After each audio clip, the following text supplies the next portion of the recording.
Yo, what's up guys? Welcome back to the channel. My name is Jason, and in today's video I'll be showing you how to create this VHS effect.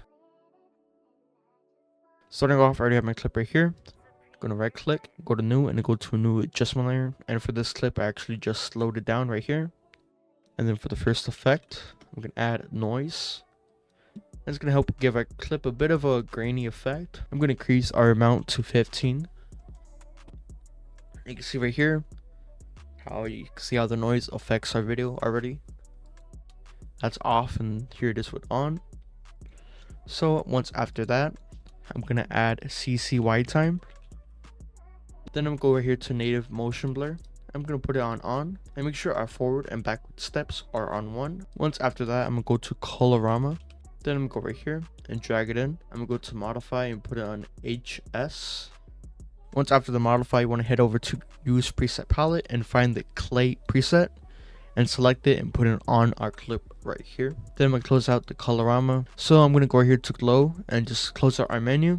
And then for the next effect we're going to add is actually signal. And I'm actually going to link the signal plugin in the description. It is a paid plugin. So I'm going to go here to emulating VHS and put on VHS LP for VHS long play. Then I'm going to go here to luma modulation. I'm going to turn off tape errors. Then I'm going to go to our frequency and phase on lightness, and this is where we're going to mess around right here.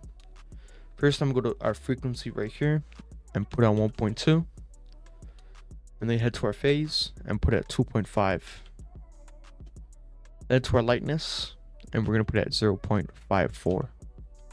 And once after that, I'm going to go right here and close this out, save our project. And after that, that's how you create a VHS effect in After Effects.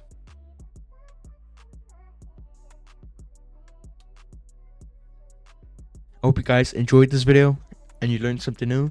And if you actually did, I would love you to subscribe, like, or leave a comment. And with that all out of the way, keep on staying creative and keep on working hard. And I'll see you guys in the next video. Peace out.